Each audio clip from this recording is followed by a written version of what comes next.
ನಮಸ್ಕಾರ ಆಹಾರ ಪ್ರಿಯರೇ, ನಾನು ನಿಮ್ಮ ಉಮಾ. ಆನ್ಲೈನ್ ಅಡಿಗೆಗೆ ಸ್ವಾಗತ. ಇವತ್ತು ನಾನು ದಿಢೀರಾಗಿ ಮಾಡುವಂಥ ಜೋಳದ ಹಿಟ್ಟಿನ ದೋಸೆನ ತೋರಿಸ್ಕೊಡ್ತಾ ಇದ್ದೀನಿ. ಇದನ್ನು ಮಾಡೋದು ತುಂಬಾ ಸುಲಭ, ಹಾಗೆ ಇದು ಆರೋಗ್ಯಕ್ಕೆ ತುಂಬಾ ಒಳ್ಳೆಯದು. ಜೋಳದ ಹಿಟ್ಟಿನ ಅಡುಗೆಗಳನ್ನ ಮಾಡೋದ್ರಿಂದ ನಮ್ಮ ಆರೋಗ್ಯಕ್ಕೆ ತುಂಬಾ ಲಾಭ ಇದೆ. ಅದರಲ್ಲೂ ಇದನ್ನು ಡಯಟ್ ಮಾಡ್ತಾ ಇರೋರು ಕೂಡ ಮಾಡ್ಕೊಳ್ಬೋದು. ಇದನ್ನು ಬೆಳಗ್ಗೆ ನಾಷ್ಟಕ್ಕೆ ತುಂಬಾ ಚೆನ್ನಾಗಿ ಇರುತ್ತೆ ಈ ಒಂದು ಜೋಳದ ಹಿಟ್ಟಿನ ದೋಸೆ. ಹಾಗೆ ಇವಾಗ ಬೇಸಿಗೆಗಾಲ ಕೂಡ ಸ್ಟಾರ್ಟ್ ಆಗಿಬಿಟ್ಟಿದೆ. ಸೊ ಜೋಳದ ದೋಸೆ ತಿನ್ನೋದ್ರಿಂದ ನಮ್ಮ ಆರೋಗ್ಯ ಕೂಡ ಚೆನ್ನಾಗಿ ಇರುತ್ತೆ. ಬೇರೆ ಅಕ್ಕಿ ದೋಸೆ ಎಲ್ಲ ಹೆವಿ ಅನಿಸುತ್ತೆ, ಆದರೆ ಜೋಳದ ಹಿಟ್ಟಿನ ದೋಸೆ ತುಂಬ ಲೈಟಾಗಿ ಚೆನ್ನಾಗಿ ಅನಿಸುತ್ತೆ.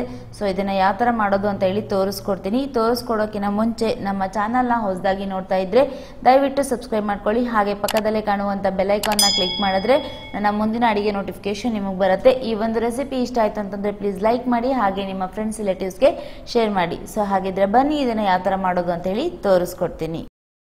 ಹಿಟ್ಟನ್ನ ಕಲಸೋದಕ್ಕೆ ನಾನು ಫಸ್ಟ್ ಒಂದು ಪಾತ್ರೆ ತೊಗೊಂಡ್ಬಿಟ್ಟು ಅದಕ್ಕೆ ನಾನು ಒಂದು ಮುಕ್ಕಾಲು ಕಪ್ನಷ್ಟು ಜೋಳದ ಹಿಟ್ಟನ್ನು ಹಾಕ್ಕೊಳ್ತಾ ಇದ್ದೀನಿ. ನೀವು ಅಳತೆ ಎಷ್ಟು ಮಾಡ್ತಾ ಇದ್ದೀರೋ, ಎಷ್ಟು ಜನಕ್ಕೆ ಮಾಡ್ತಾ ಇದ್ದೀರೋ ನೋಡಿ ತೊಗೊಳ್ಬೋದು. ಅದಾದಮೇಲೆ ನಾನು 2 ಚಮಚದಷ್ಟು ಅಕ್ಕಿ ಹಿಟ್ಟನ್ನು ಹಾಕ್ಕೊಂಡಿದ್ದೀನಿ.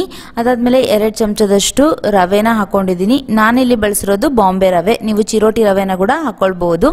ಅದಾದಮೇಲೆ ಇದಕ್ಕೆ ಸ್ವಲ್ಪ ಉಪ್ಪನ್ನು ಹಾಕ್ಕೊಂಡಿದ್ದೀನಿ. ಆಮೇಲೆ 2 ಹಸಿಮೆಣಸಿನ್ಕಾಯಿನ ಸಣ್ಣದಾಗಿ ಕಟ್ ಮಾಡಿ ಇಟ್ಕೊಂಡಿರೋದು ಹಾಕ್ಕೊಂಡಿದ್ದೀನಿ. 1 ಚಮಚದಷ್ಟು ಜೀರಿಗೆನ ಹಾಕ್ಕೊಂಡಿದ್ದೀನಿ. ಆಮೇಲೆ ಒಂದು ಸ್ವಲ್ಪ ಕೊತ್ತಂಬರಿನ ಹಾಕ್ಕೊಂಡಿದ್ದೀನಿ.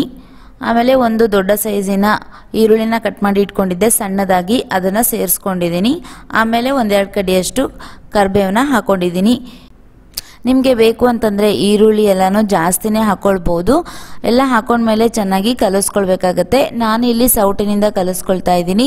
ನೀವು ಬೇಕಂದರೆ ಕೈಯಿಂದನೇ ಕಲಿಸ್ಕೊಳ್ಬೋದು. ಕೈಯಿಂದ ಕಲಿಸಿದ್ರೆ ಇನ್ನೂ ಚೆನ್ನಾಗಿ ಆಗುತ್ತೆ. ಅದಾದಮೇಲೆ ನಾನು ಸ್ವಲ್ಪ ನೀರನ್ನು ಹಾಕ್ಕೊಂಡು ಕಲಿಸ್ಕೊಳ್ತಾ ಇದ್ದೀನಿ.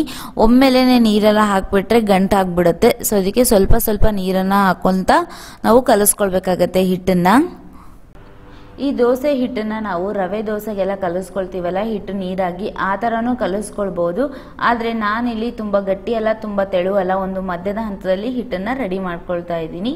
ಈ ಹಿಟ್ಟು ಕಲಸಿದಾದ್ಮೇಲೆ ನೀವು ದೋಸೆ ಹಂಚನ್ನು ಕಾಯೋದಕ್ಕೆ ಇಡಿ, ಅಂತಂದರೆ ಇದರಲ್ಲಿ ಹಾಕಿರೋ ರವೆ ಎಲ್ಲ ನೆನ್ಕೊಂಡ್ಬಿಡುತ್ತೆ ಒಂದು 5 ನಿಮಿಷದಲ್ಲಿ.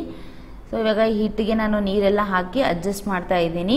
ನಾನು ಇನ್ನೂ ಸ್ವಲ್ಪ ನೀರನ್ನು ಕೂಡ ಸೇರಿಸ್ಕೊಳ್ತಾ ಇದ್ದೀನಿ. ನೋಡಿ, ಇಷ್ಟ ಆದರೆ ಈ ಹಿಟ್ಟು ರೆಡಿ ಆದಂಗೆ. ಸೊ ಇವಾಗ ಇಲ್ಲಿ ದೋಸೆ ಹಿಟ್ಟು ರೆಡಿ ಆಯಿತು.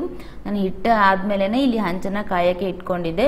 ಸೊ ಈ ಹಂಚು ಕಾದಿದೆ. ಇವಾಗ ನಾನು ಸ್ವಲ್ಪ ಎಣ್ಣೆ ಹಾಕಿ ಟಿಶ್ಯೂ ಪೇಪರಿಂದ ಮಾಡ್ತಾ ಇದ್ದೀನಿ. ಅದಾದಮೇಲೆ ನೋಡಿ, ನಾನು ದೋಸೆನ ಹಾಕ್ಕೊಳ್ತಾ ಇದ್ದೀನಿ. ನೀರು ದೋಸೆ, ರವೆ ದೋಸೆ ಎಲ್ಲ ಹಾಕ್ತೀವಲ್ಲ, ಅದೇ ಥರ ಇದು ದೋಸೆನ ಕೂಡ ಹಾಕ್ಕೊಳ್ಬೇಕು ನಾವಿಲ್ಲಿ. ಜಸ್ಟ್ ಇದನ್ನು ಹಾಕ್ಕೊಳ್ತಾ ಹೋಗ್ಬೇಕಷ್ಟೆ. ಸೊ ಇವಾಗ ಇದಕ್ಕೆ ನಾನು 1-2 ಚಮಚದಷ್ಟು ಎಣ್ಣೆನ ಹಾಕ್ತಾ ಇದ್ದೀನಿ. ಇದಾದಮೇಲೆ ನಾನು ಇದಕ್ಕೆ ಒಂದು ಲಿಡ್ನ ಮುಚ್ಚಿಡ್ತೀನಿ. ನಾವು ಅಕ್ಕಿ ದೋಸೆ ಎಲ್ಲ ತಿನ್ನೋ ಬದಲು ಈ ಥರ ಹೆಲ್ದಿಯಾಗಿ ಜೋಳದ ಹಿಟ್ಟನ್ನು ಬಳಸ್ಬಿಟ್ಟು ಮಾಡ್ಕೊಳ್ಳೋದ್ರಿಂದ ನಮ್ಮ ಆರೋಗ್ಯ ಕೂಡ ಒಳ್ಳೆಯದು. ಹಾಗೆ ಇದು ಬೇಸಿಗೆಗಾಲದಲ್ಲಿ ಈ ಥರ ಜೋಳದ ಹಿಟ್ಟನ್ನು ಹೆಚ್ಚು ಬಳಸೋದ್ರಿಂದ ನಮ್ಮ ದೇಹನೂ ತಂಪಾಗಿ ಇರುತ್ತೆ. ಡಯಟ್ ಮಾಡ್ತಾ ಇರೋರ್ಗಂತೂ ಇದು ಹೇಳಿ ಮಾಡಿಸಿದಂಥ ಒಂದು ರೆಸಿಪಿ. ನೀವು ಬೇಕಿತ್ತಂತಂದರೆ ಅಕ್ಕಿ ಹಿಟ್ಟು ಮತ್ತು ರವೆನ ಸ್ಕಿಪ್ ಮಾಡಿಬಿಟ್ಟು ಬರೀ ಜೋಳದ ಹಿಟ್ಟಿಂದನೂ ದೋಸೆನ ಮಾಡ್ಕೊಳ್ಬೋದು. ರವೆ ಹಾಕೋದ್ರಿಂದ ಸ್ವಲ್ಪ ಕ್ರಿಸ್ಪಿನೆಸ್ ಬರುತ್ತೆ. ಅಕ್ಕಿ ಹಿಟ್ಟು ಹಾಕೋದ್ರಿಂದ ದೋಸೆ ಚೆನ್ನಾಗಿ ಏಳುತ್ತಂತ ಅಷ್ಟೇ. ಇದೆಲ್ಲ ಹಾಕ್ಲಾರ್ದೇನೂ ನಾವು ಮಾಡ್ಕೊಳ್ಬೋದು. ಸೊ ನೋಡಿ, ದೋಸೆ ಎಲ್ಲ ಆಗಿದೆ. ಈಗ ನಾನು 2 ಬದಿಯನ್ನು ಇದನ್ನು ಬೇಯಿಸ್ಕೊಳ್ತಾ ಇದ್ದೀನಿ. ಆದಮೇಲೆ ನಾನು ತಗೊಂಡಿದ್ದೀನಿ. ಈಗಾದ್ಮೇಲೆ ನಾನು ಒಂದು ಸಣ್ಣ ದೋಸೆನ ಹಾಕ್ಕೊಂಡು ತೋರಿಸ್ತಾ ಇದ್ದೀನಿ ನೋಡಿ. ಸೊ ಇದನ್ನೆಲ್ಲ ಹಾಕ್ಕೊಂಡು ಒಂದು ಲಿಡ್ನ ಮುಚ್ಚಿಟ್ಬಿಟ್ರೆ ಚೆನ್ನಾಗಿ ಬೇಯ್ಕೊಳ್ಳುತ್ತೆ ಇದು. ಸೊ ಇವಾಗ ಇದು ಬೇಯ್ಕೊಂಡಿದ್ದಾಯ್ತು ನೋಡಿ. ನಾನು ಈಗ ತಿರುಗಿಸ್ಬಿಟ್ಟು ಇನ್ನೊಂದು ಸೈಡ್ ಕೂಡ ಬೇಯಿಸ್ಕೊಳ್ತೀನಿ. 2 ನಿಮಿಷ ಬೇಯಿಸ್ಕೊಂಡ್ಬಿಟ್ರೆ ಈ ಕಡೆ ಹಿಂಭಾಗನೂ ಬೆಂದಿರುತ್ತೆ.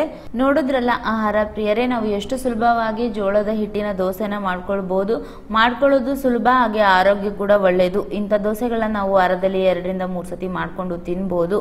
ಸೊ ಇವತ್ತಿನ ಈ ಒಂದು ರೆಸಿಪಿ ನಿಮಗೆ ಇಷ್ಟ ಆಗಿದ್ರೆ ಪ್ಲೀಸ್ ಈ ಒಂದು ರೆಸಿಪಿಗೆ ಲೈಕ್ ಮಾಡಿ. ಹಾಗೆ ನಮ್ಮ ಚಾನಲ್ನ ಹೊಸದಾಗಿ ನೋಡ್ತಾ ಇದ್ರೆ ದಯವಿಟ್ಟು ಸಬ್ಸ್ಕ್ರೈಬ್ ಮಾಡ್ಕೊಳ್ಳಿ. ಹಾಗೆ ಪಕ್ಕದಲ್ಲೇ ಕಾಣುವಂಥ ಬೆಲ್ಲೈಕಾನ್ನ ತಪ್ಪದೇ ಕ್ಲಿಕ್ ಮಾಡಿ. ಮತ್ತೆ ಇನ್ನೊಂದು ರುಚಿಕರವಾದ ಅಡುಗೆ ಜೊತೆ ನಿಮಗೆ ಸಿಗ್ತೀನಿ. ಅಲ್ಲಿವರೆಗೂ ಧನ್ಯವಾದಗಳು.